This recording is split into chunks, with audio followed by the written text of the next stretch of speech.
All right, good morning, everyone, and welcome to this morning's webinar entitled In Conversation with France, Italy, and Spain's Trade Commissioners, International Education Market Updates, Trends, and Developments. My name is Luke Bruce, and I am the Specialist Virtual Marketing and International Initiatives at the BC Council for International Education, and I am pleased to welcome you to today's webinar. BCCIE is a provincial agency under the Ministry of Advanced Education and Skills Training, advancing the interests of international education throughout the entire sector, including K-12, higher education, and the language sector. Thank you for joining us today on what promises to be an important conversation, an update from three of BC's international education partners of France, Italy, and Spain. Today's webinar is co-hosted by BCCIE and Trade Commissioner Service, Global Affairs Canada.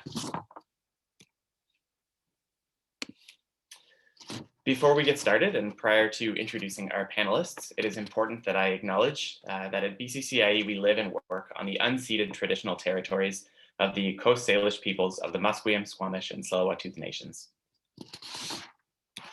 Now on to a few housekeeping items. Attendees will be muted during the webinar. If you would like to submit a question to our panelists during the broadcast, please submit them via the Q&A function in the control panel. You can also upvote any submitted questions just to show your support and importance of those questions. We will try to get to these at the end of our discussion. If you require technical assistance during the webinar, please also use the chat box. And we will help answer your inquiry. We're joined today by our colleague Tom Wong from BCCIE, who is here to help with technical back-end issues. Now, without further ado, I would like to introduce our presenters and our moderator for this panel. We are joined today by Favronia Novak, Trade Commissioner from the Embassy of Canada in Paris, France, Paola Bucalosi, Trade Commissioner, the Embassy of Canada in Rome, Italy, and Laura Ballesteros, Trade Commissioner, the Embassy of Canada in Madrid, Spain.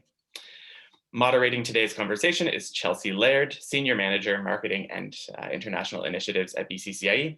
And please allow me to now turn things over to Chelsey. Good morning, everyone. Good morning, good afternoon, good evening. At this time, I would like to invite our panelists to turn on their cameras, just so everyone can say hello before we start this morning's presentations. Wonderful. So Laura, Favronia, Paola, thank you so much for being here today. We have lots of interest in your countries, in your region, and we have a great representation of the sector here in British Columbia, but also across Canada. We have representatives from public and private institutions, K through 12, language, and post-secondary. And so we really look forward to the questions, the conversation, and the discussion moving forward.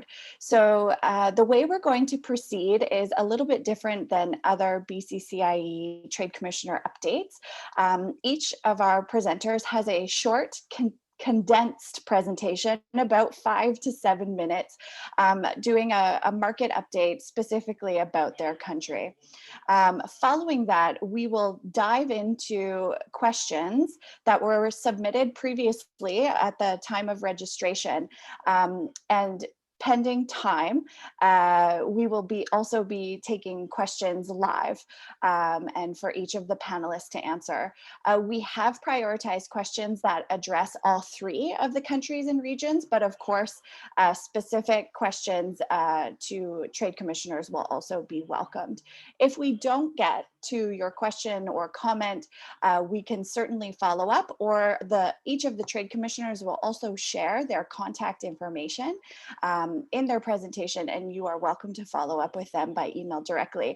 I know for a fact they are very quick when it comes to replying to emails, and so I know that they will appreciate your inquiries. Okay, so without further ado, I'm going to invite Favronia, our colleague from France, to start the presentation. Hello, bonjour, bonjour de Paris. Merci pour votre invitation. Thank you so much for your invitation and the organization of this meeting. I'm really happy to speak with you today.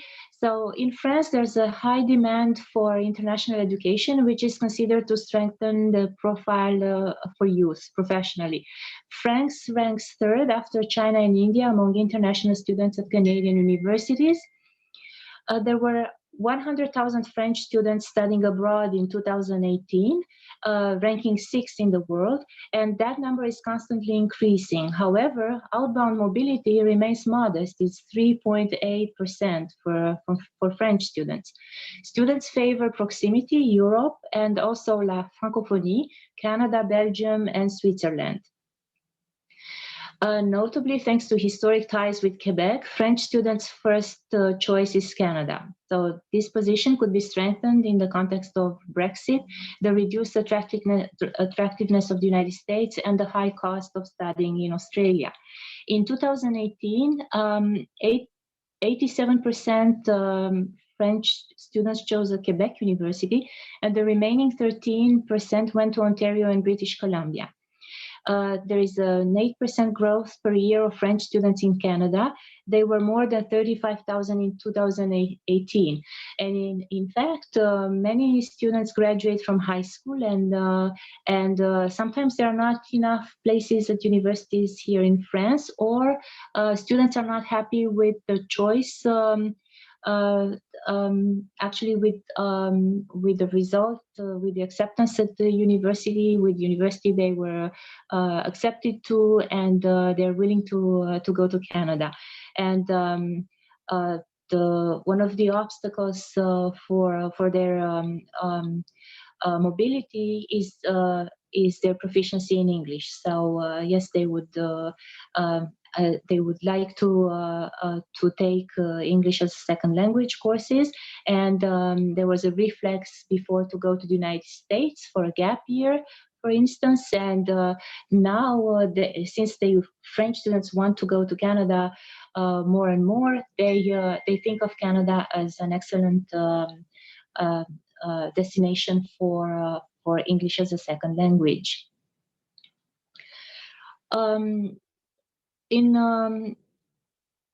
High rates of unemployment for university graduates in France, 26%, make Canada very attractive. There's a program, International Education Canada, International Experience Canada, where students where youth can receive a visa for work and travel, and this population of French youth can also be targeted for English as a second language for courses in ESL, because they cannot, with this type of visa, they cannot study for a degree, but they can take English courses. Also, Canadian institutions are welcome to participate in student fairs in Paris and in French regions, including Study Rama and Le Figaro, which are taking place at the beginning of October, L'Étudiant in early December, Salon Post-Bac in January. There's usually is mid-January, but we'll have it Saturday, next Saturday. And virtual recruitment through webinars is also an option. So we are three in our team. I have a colleague, Lucie Leroux, who is in charge with recruitment and promotion of institutions, of Canadian institutions in France. And our manager, Jacques-Henri Gagnon, who's in charge with promotion and academic cooperation. I'm in charge with academic cooperation, partnerships, liaison with alumni, and we're very happy to receive you to Paris, so when you can travel. And in the meantime, to welcome you to, if you want to present, for instance, at during our webinars. We organize monthly information sessions. Normally it's in person at the embassy, but right now these are webinars. And I'll speak a little bit about academic cooperation. So where we worked with MyTax, and MyTax fellowships are available for France. And also we are working right now with MyTax and delegation of the presidents of the Canadian granting councils, who are trying to discuss with their French counterparts and sign agreements in 4 themes: artificial intelligence, quantum, green economy, and preparedness for pandemics. And we hope that funding will be available for these themes, and that you can cooperate better with France. There's also a France-Canada research fund for seed funding for 2 teams, a Canadian and a French team, that haven't worked together before. And this fund is managed by the Embassy of France in Canada. And for the Canadian part, your university has to be a member of the fund. And I will stop here and say more when we get to the questions. Thank you very much.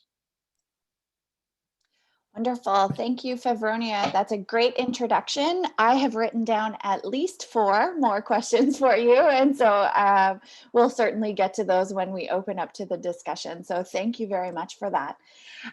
Next, I would like to invite Paola from Italy to present. Hello, here I am. Thank you, Chelsey. And thank you, everybody, for being on the other side of the screen. I terribly miss the personal interaction that we were used to have during the EduCanada events in Italy.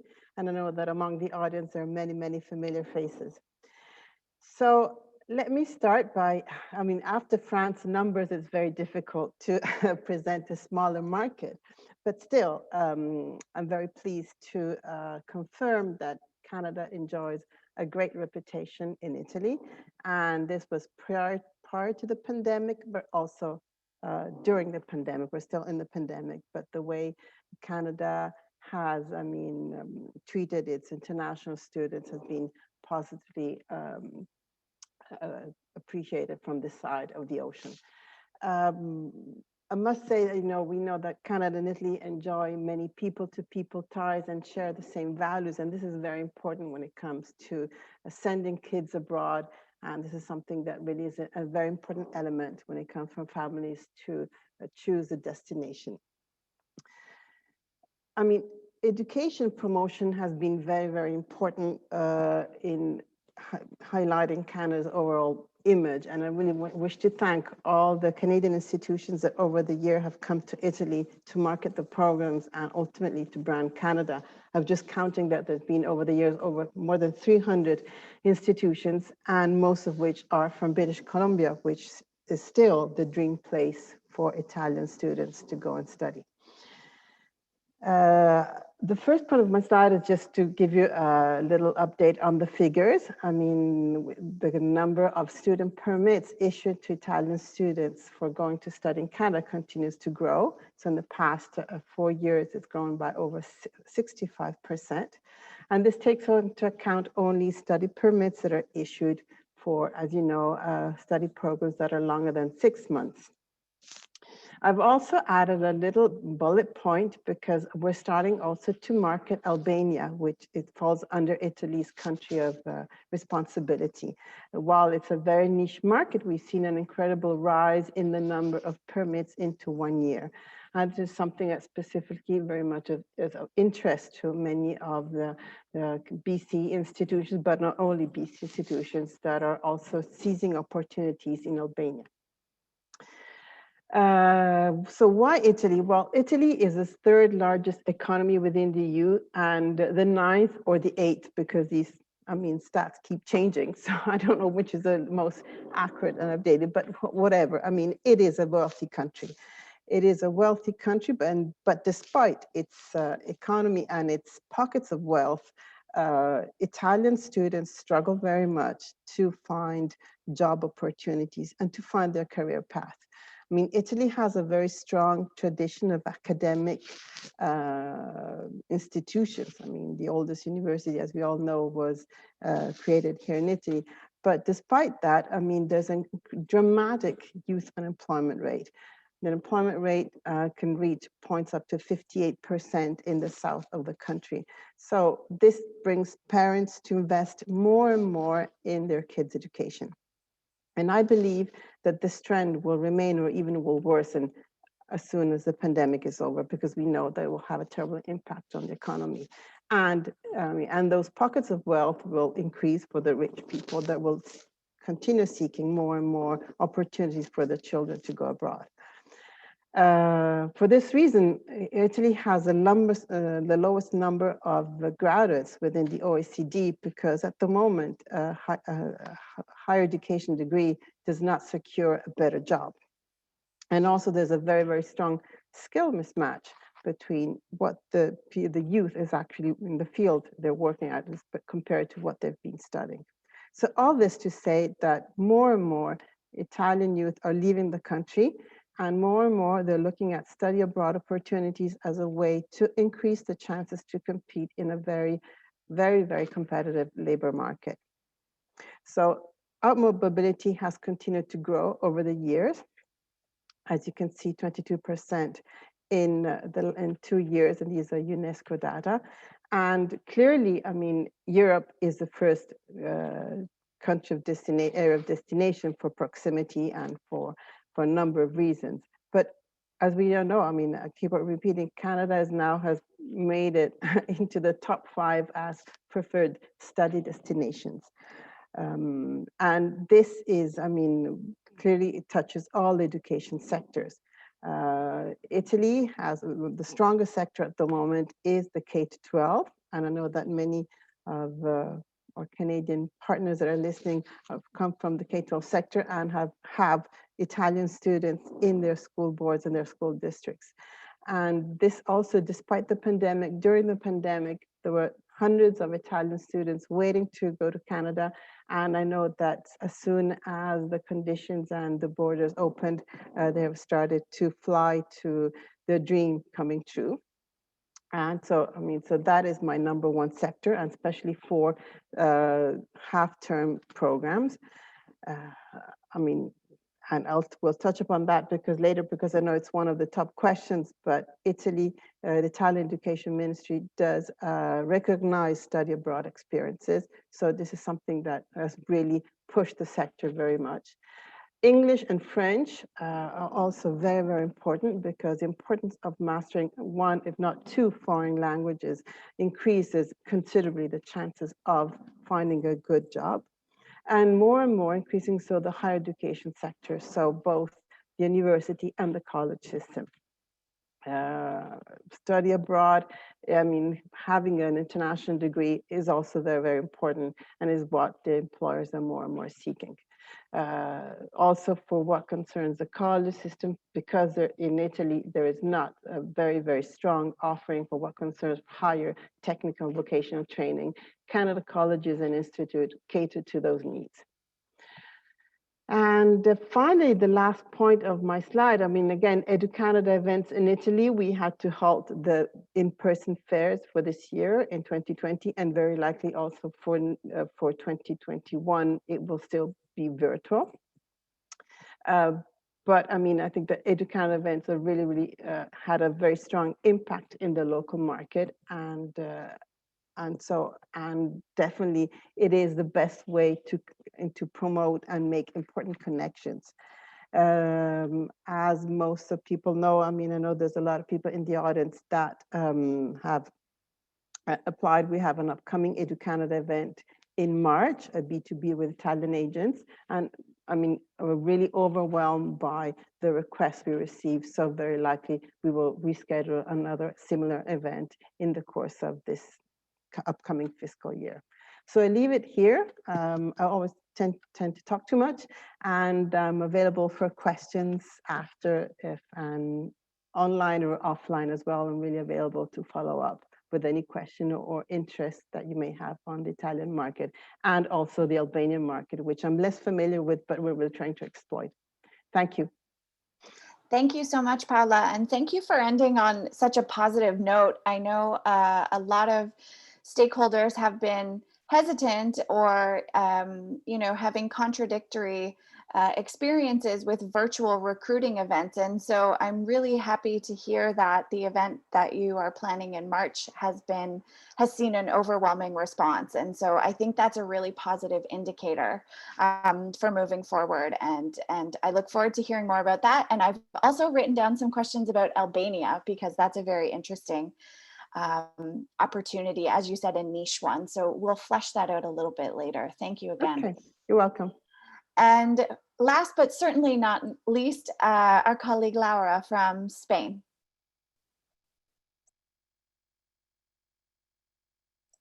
Laura, you are just muted. Thank you. Oh my God, that happened to me twice today. Not good. So good morning, everyone. Bonjour, and I hope you're all safe in your respective cities in Canada, and my colleagues in there, Italy and France. I'm very happy to be here with you today, this morning, sharing with you some interesting facts and figures about the Spanish market for Canadian institutions. I want to start first explaining to you how the perception of Canada, how Spaniards perceive Canada as a study destination. It is seen as a bilingual, multicultural, welcoming, and with really high standards of living. It is perceived as a safe, stable economy, and with a really low unemployment and higher salaries that citizens can find in our country. It has really high quality education with a strong focus on innovation and research, which is key. And it is very appealing, the mix of European and North American cultures, the diverse geography, and obviously the natural beauty of the country. There is a high increase in demand for education, international education in Spain. Main drivers are the unemployment.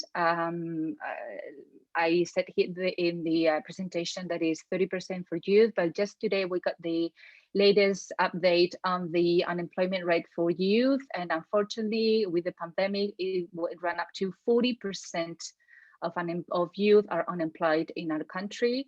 So this is really dramatic numbers. And also the limited language proficiency of Spanish youth. Those are main reasons why the number of outbound students from Spain to different countries in the world have increased by 76% since 2015. What countries do Spanish students choose as a destination? As my colleague mentions, proximity is key. We have very different language options and diversity of countries and cultures in Europe. Visa requirements are also key, and obviously the language of instruction and the society. The main competitors for Canada and Europe are the UK and Ireland for English language, and France for language for French-speaking students. In the Spanish workplace, English and French rank first and third most valued languages. So Canada has a key asset for marketing purposes in terms of promotion of language learning for Spanish society. The number of Spanish students in Canada has a modest but very steady increasing. The numbers of study permits issued for Spanish citizens since 2015 has increased by 45%. In the different sectors of education, Canada is perceived as a leader in language learning. In 2019, almost 2,000 Spanish citizens completed a language program in the School Member of Languages Canada. And our country is one of the top 5 source country in Europe for Languages Canada members. Talking about the K-12 program, this is the most popular program for Spaniards, the academic year in high school. We rank one of the top 3 countries in Europe.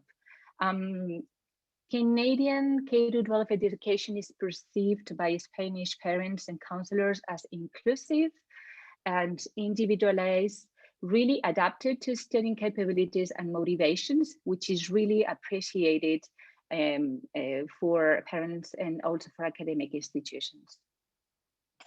Talking about higher education, a very recent, just at the end of the year, we have a new education law being passed with a really strong focus on the promotion of vocational and college programs.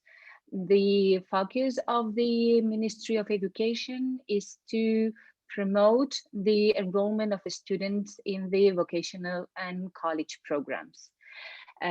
So there's a lot of opportunities for Canadian institutions there, given that the international opportunity for students and international experience will become key in their curricula. Also, why are Spanish students interested in having an experience in Canada? There is a high labor opportunities. They have a need to improve their language abilities, either in English or French. And there is a really high quality of Canadian colleges perception in our country. So all these three assets, it really is helping Canadian colleges program scaling up as destination institutions for after post-graduation students in Spain.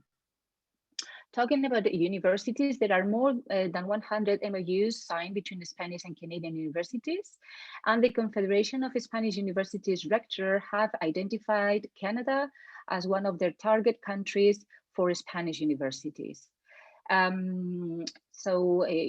International education events for education institutions will be excellent opportunities for promoting this kind of partnerships. Spanish students are especially interested in master's degree and doctorate degree, given the reputation of the programs in Canada, but also because they will have the opportunity to find a job after graduation.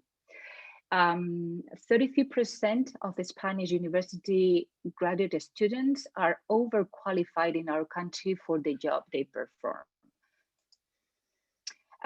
So all this to say that we work very closely in Spain with national governments and regional and municipal governments and private stakeholders to promote Canada's study destination.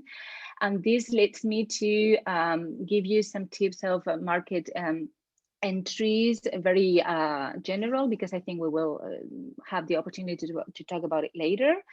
And some of these market entry considerations to participate in education fairs or B2B events. There are a few really interesting education fairs in our country. Two of them, Aula and Saló del Enseñamiento, they are really very large fairs with more than 150,000 visitors in each fair, and they cover all levels of education. There are specific fairs for K-12, for postgraduate studies, for higher education. Most of them take place in the fall and in spring every year. Unfortunately, nowadays, all of them are virtual, but hopefully, and we'll wait for that, they will come back in person maybe in the fall. But we cannot neglect agents. Spain is an agent-driven country.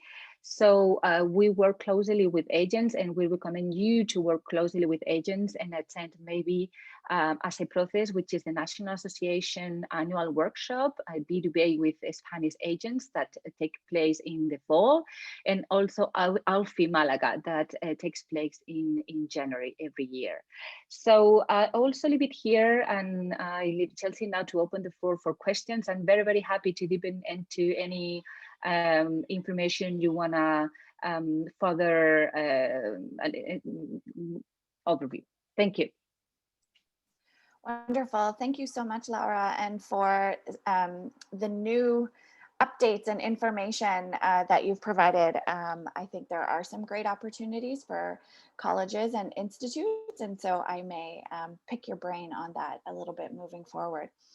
Okay, so I'm just going to pause here for one moment to allow you to take a screenshot if needed of our panelists' contact information here. They can be found on social, they can be found via email as well.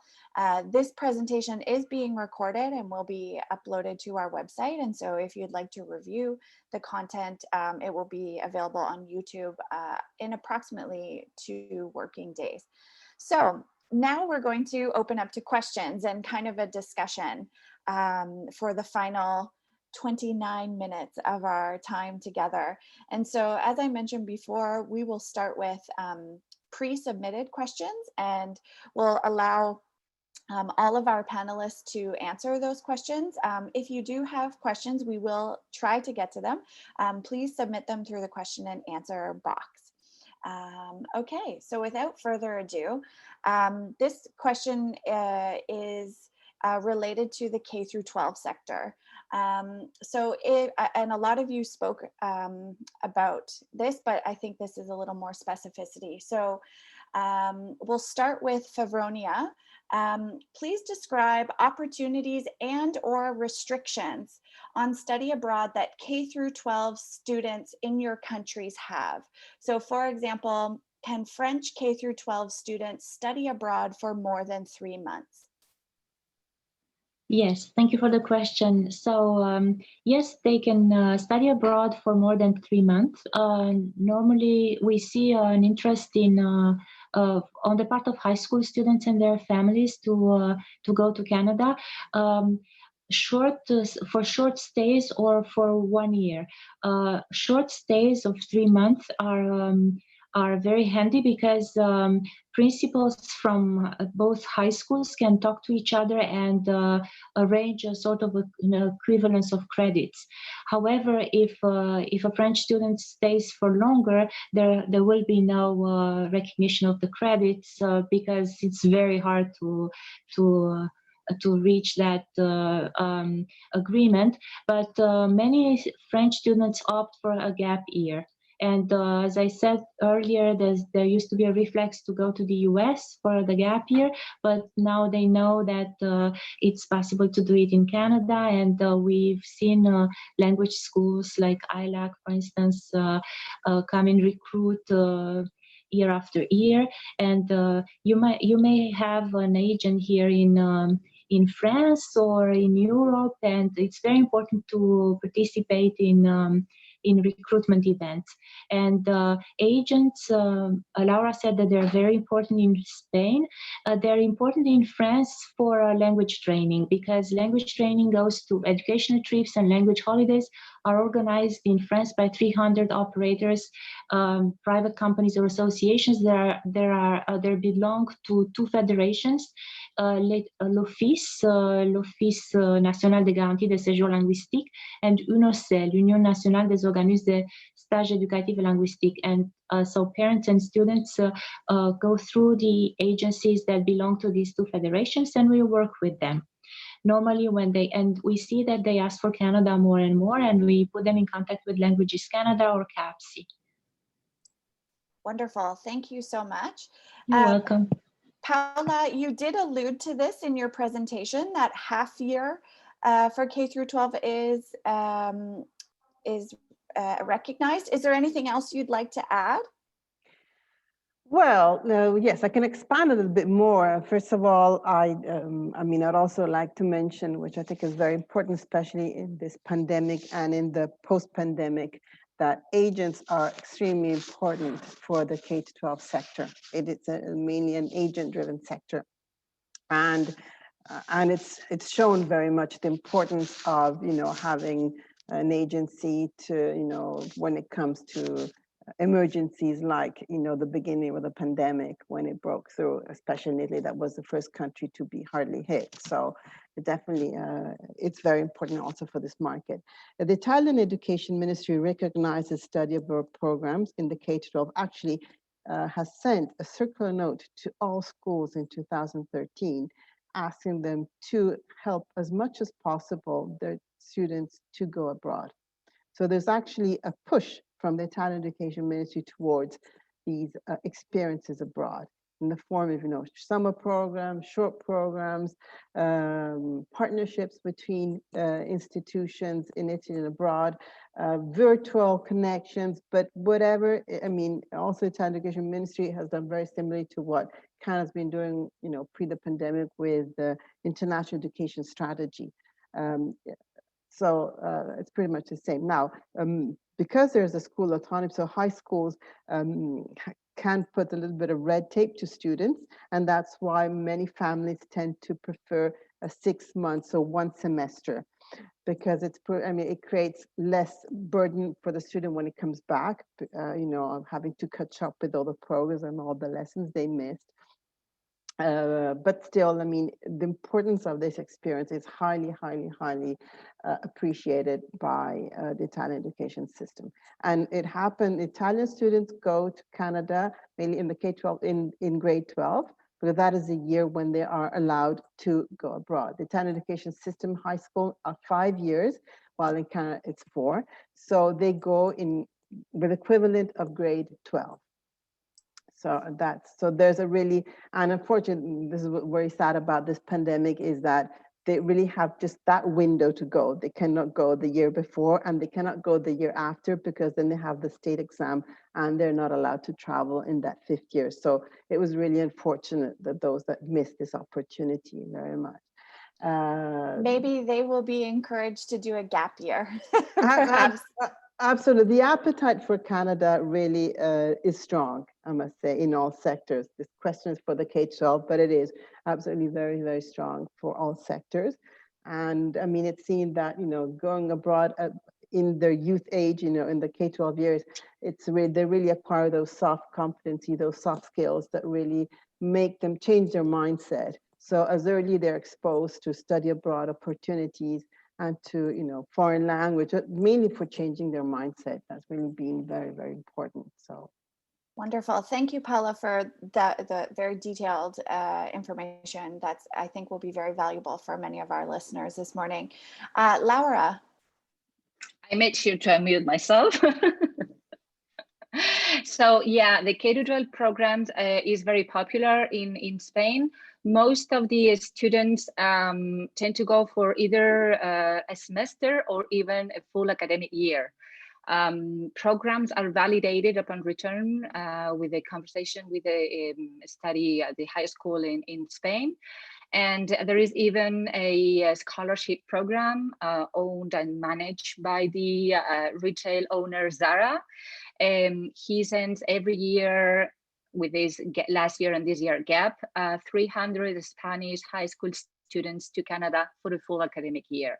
So we could say that in Spain, the 1 year school program is very popular, and people tend to send their kids, parents, 6 months, or in some schools in exchange programs 3 months. But yeah, we could say this is the most popular and very promising programs, and very popular given the high quality of Canadian programs and the need of language proficiency, and also the need for students to see beyond what they can see from their city and their own schools, and go and see the world around them. Wonderful. Thank you. I have one question that has actually just come in, but it's related to this conversation. So I'll open it up if you choose to answer, but if you don't, that's also fine. There's a question about the market for actually Canadian curriculum schools to be invested in each of your countries. Is there an opportunity and appetite for investment for Canadian curriculum schools in your country at the K through 12 level? Would anyone like to answer that? I can go first, and then my colleagues can follow. So in Italy, there are some Canadian schools, Canadian curriculum. There's one high school that has followed the Ontario curriculum. And unfortunately, this year it had to close because of no inscriptions. And also there's a Canadian, it's called the Canadian School of Florence, which brands itself as Canadian. It used to be part of Blythe Academy. Now they changed their brand name, but they chose to go for an IB school. Similarly, there's a Canadian school in Milan that was interested in obtaining a Canadian curriculum, and they were more interested towards Ontario curriculum, but that's not possible. And they turned to BC, but they said it was too expensive, and so they opted to becoming an IB school. So there's a strong appetite in the country for international education. Interesting, when the Canadian school opened in Florence, they were thinking that they would have a large international student population, while they ended up having just locals. Very, very few international students. The majority are Italian wealthy families that send their kids to international schools so that they're exposed as young as possible to another language, to another culture, to another mindset. But so there's appetite, but there's a lot of red tape. One thing of being this, and so they end up opting for going IB or choosing another international curriculum, okay. A-levels, or following the UK format. Great. Favronia, is there opportunity to investigate Canadian? Yes, there's actually a Canadian bilingual school in Paris with a curriculum from British Columbia. And it's amazing because they have, the students can actually have 2 manuals. So it's a truly bilingual school. And it's K to 12. And it opened in 2015. As Paula said, it's very international because it's a private school where people pay, and so many international students are there, and they are learning about Canada, and also they're thinking of going to pursue a university degree in Canada sometimes. And but I know that the main obstacle was, since it's in Paris, was to secure a location, actually. So the director had to struggle with that.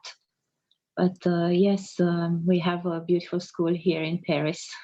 Wonderful, thank you. And Laura? Yes, in Spain, there is a strong appetite for international curricula. We have many different schools from different European country curriculum, but we don't have any Canadian schools in Spain open yet. I've been trying to support, as I may remember, at least one Spanish high school that tried to implement the British Columbia curricula. But the main obstacle was paperwork with the Comunidad Autónoma of Madrid. It seems that all the regulations that have to fill were difficult to meet, but still, I think there is room for a Canadian curriculum school in Spain, and I encourage any of the attendees to start conversations if they're interested. Wonderful. Thank you so much. And of course, just a reminder that if there are opportunities for exploration, that you can be contacted to kind of look on the ground for different opportunities for BC curriculum schools. Okay, we're going to shift gears into the post-secondary sector now. So on our list, question 2, I'm going to read that out, but I'm going to expand it a little bit just based on some of the live questions that we've been getting. So one of the pre-submitted questions is, what is the nature of teacher training in post-secondary settings in your countries? Are there opportunities for international collaborations in teacher training? And to add to that, if each of you could also speak to your thoughts on tuition and paying. Many European students have very little or no tuition to pay at their home institutions. And so how is that perceived to coming to Canada in a post-secondary environment? Are they open to paying international student tuition fees, or is that a significant deterrent? So teacher education and then tuition related fees. So we're going to go this time, Paula, Laura, Favronia. So Paula, please.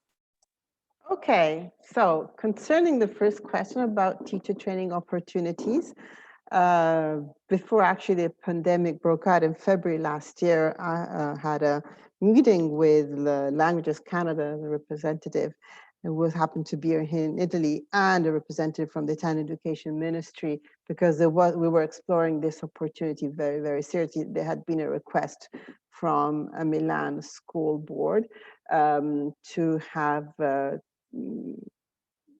young Canadian just graduates from universities or colleges to come and being language assistants in Lombardy. And unfortunately, that was suspended. So there is definitely, and I mean, I had talks very recently with the Italian Education Ministry to start to revamp this opportunity as soon as the condition will permit. So this does exist, and we're looking into this. These would be paid opportunities for one academic year for Canadian young graduates to come and have this opportunity to be language assistants in Italy. So really hope to be able to continue with that as soon as possible. And concerning the second about tuition fees, of course, you know, Europe, that's a very pertinent question, because in Europe, students pay the same fees in all the countries. But so definitely, as we said, that's the first area of destination is travel within Europe. But that said, I mean, as I said, in Italy, there are pockets of wealth, and there are private universities as well that cost even more than studying abroad. So it's obviously it's a niche market, and the numbers testify that. But still, I mean, there are very important marketing opportunities, and probably not at the undergraduate level as much as at the graduate level. Because I mean, now it would make more sense to do the 3-year, complete the first, you know, the bachelor degree, and then go abroad. But still, I mean, there's a lot of appetite, and also, I mean, there's a lot of appetite, especially in those with those students that are studying at the many international schools, because those are the #1 clients for then continuing their education abroad. So I hope I touched upon everything. As again, I'm available to follow up if it wasn't enough. Perfect. Thank you, Paula. Laura. Yes, I would like to talk about two different teacher training opportunities in Spain. One of them is the program that Paula mentioned.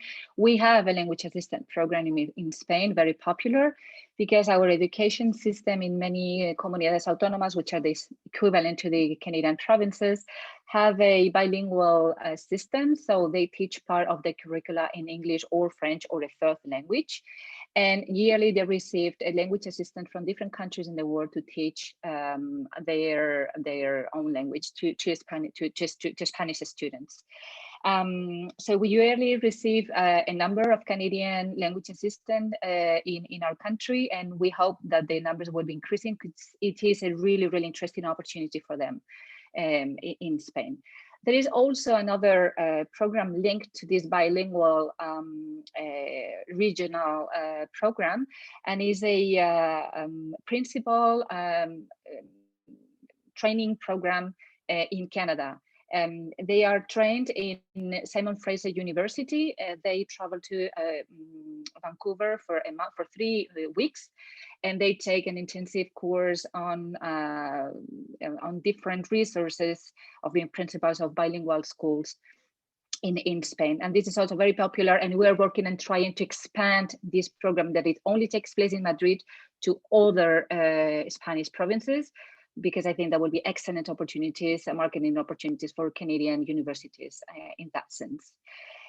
In terms of students paying fees, as I mentioned, for the K-12, Canada is very popular, and parents are happy to pay fees because they see that the kids receive high quality education in a safe and secure and multicultural environment. And for graduate students, they perceive this as an investment, because if they want to go to Canada for a college diploma or for a master's degree, they tend to plan their trip as to go and get my degree or my diploma and have a job opportunity in Canada. Then once I come back to Spain, I can come back with a language proficiency, a degree in Canada, and also working experience that would help me get a better position in the market. Great, thank you for that, and thank you for identifying also contract development work that is available in the education sector, such as the professional development of administrators. That's a really great avenue, certainly to explore, and for teacher training as well as administrators. So thank you for that. And Favronia. Yes, with France, we also have the teaching assistant program, and 200 Canadians can teach in France at the primary and secondary levels. They are paid by the Ministry of Education here in France, and it's the Embassy of France in Canada that organizes the competition with the Conseil International d'Études Pédagogiques here in France, and they're happy to receive up to 500 students. Normally, we have about 200 Canadians in this program. This year, because of COVID, we had 50, but we had Canadians here from starting with the fall of 2020. And in the other direction, French students are teaching French, French assistants in Canada, mostly at universities, only 25, sometimes 50. And there was a pilot project with Ontario in some school districts in Ontario that worked well. So if you are interested in hiring a French assistant, know that this program is in place, and I can put you in contact with the attaché of education at the Embassy of France. So there's a possibility. We also worked with the Association des Universités et Collèges de la Francophonie Canadienne. This association is a pan-Canadian association of francophonie for institutions outside Quebec, and with Universities Canada, they signed an agreement with French universities to receive in education programs French students who would study in Canada and then obtain the certificate to teach in that province. And so the program from Simon Fraser University with the Université de Tours, which is a double degree, served as a model actually for other provinces in Canada to form Francophone educators to be able to increase the number of Francophone educators in Francophone communities outside Quebec.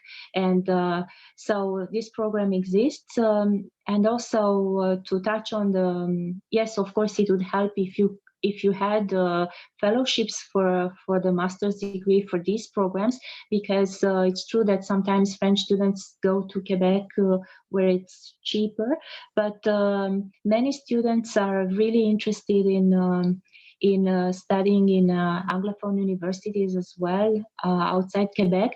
And what helps is also that we can advertise the fact that they can work with the study permit if they obtain a degree in Canada. And they're really interested because with fewer opportunities in France to work, and yes, they know that at the end, if they want to stay, they will be able to work. So this is how we try to attract them. Otherwise, you can also offer one semester, for instance.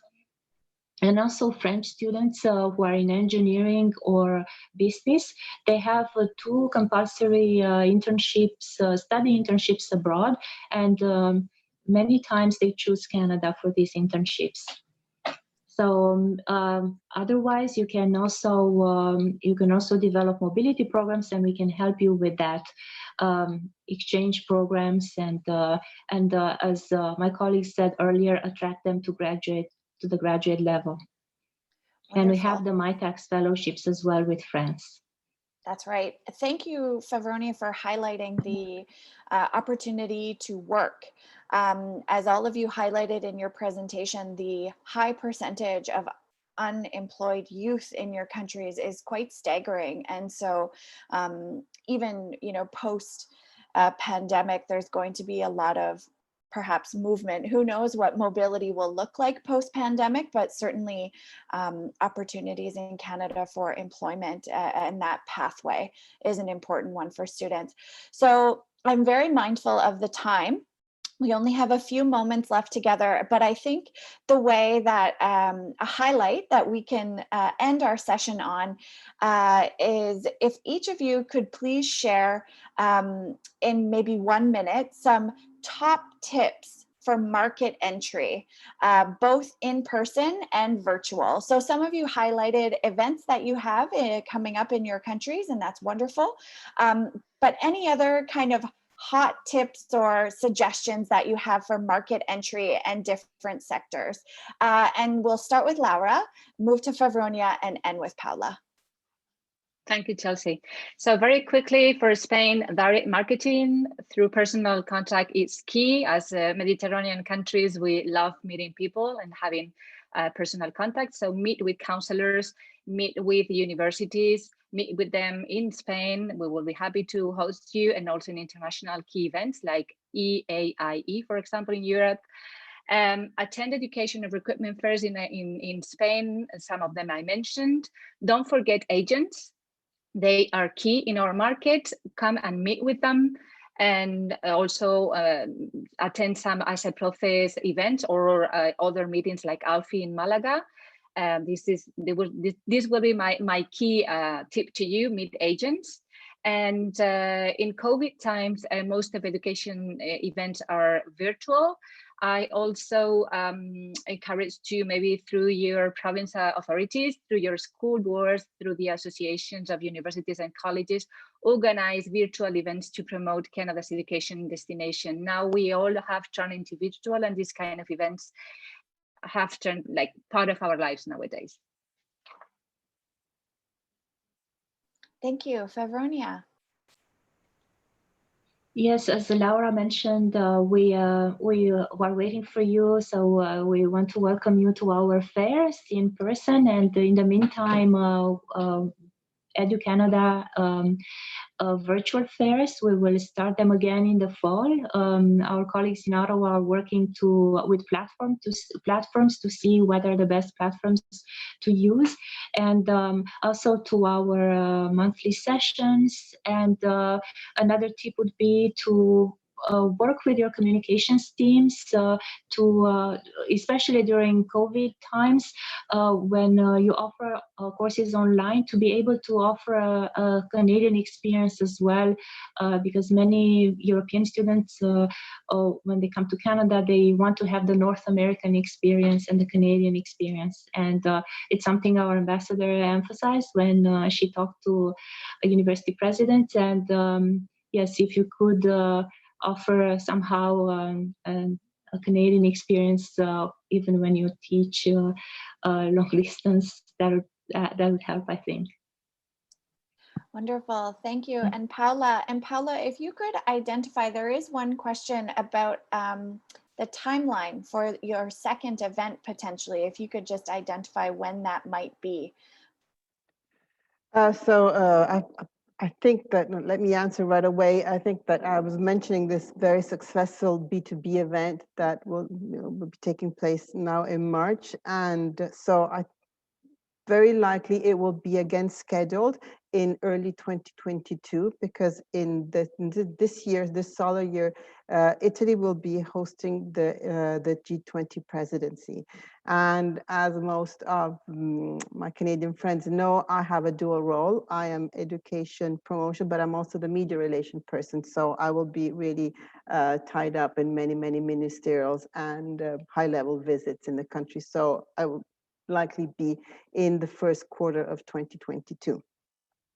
And but obviously, I mean, very much I keep open my door, phone, whatever, I talk very much with the association, so with CAPSI, with CASE, with Languages Canada, and very much try to adjust to the needs of the members. So also really much depends if they're planning on trade missions, try not to compete or try not to do anything that will prejudice the outcome of the trade mission. So I really work very much in close collaboration with all the associations to make sure that whatever we do is as most effective as possible. And also, as we know, I mean, as Laura said, as Veronia said, this market, especially for K-12 and for language, is really agent driven. And we don't want to pull those agents and overwhelm them all the time with pulling them and sending them a lot of emails, sending them a lot of information about Canadian offers. So one really market entry consideration is try to take advantage of our EduCanada events. That's where you have all the agents' attention, and so it's the best way. I would avoid. I mean, I'm asked very often to provide a list of agents. I do provide that list, but I don't know how that successful can be. Italians, like Spanish and French, are very people-to-people ties, so we're all looking forward to going back to in-person events. But I must say that I've discovered the virtual world has given a lot of more opportunities to a lot. It has increased, and I don't think we'll be going back doing business as it was pre-pandemic. I think that our business environment has changed, and we have to adapt to it. And the virtual has really expanded the opportunities. So I'm always looking ahead and looking at the future. And I think, that there's new ways of working, and I'm very positive about that. Wonderful. Well, thank you so much, Laura, Paula, Favronia.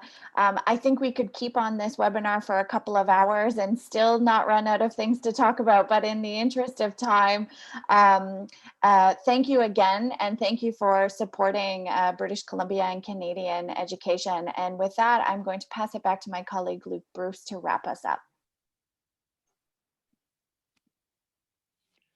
Thank you so much. Again, that is all the time we have. But I would like to thank Favronia, Paola, and Laura so much for joining us today and for sharing these updates in this very informative session. And thank you as well to Chelsey Laird and Tom Wong from BCCIE. So again, we would love to hear from our attendees on how you thought today's webinar went. So your feedback helps shape future webinars. So please, when this webinar ends, please fill out our survey. And for further information on upcoming webinars, please visit our website. Thank you all so much for joining us this morning, and have a great day, a great evening in Europe.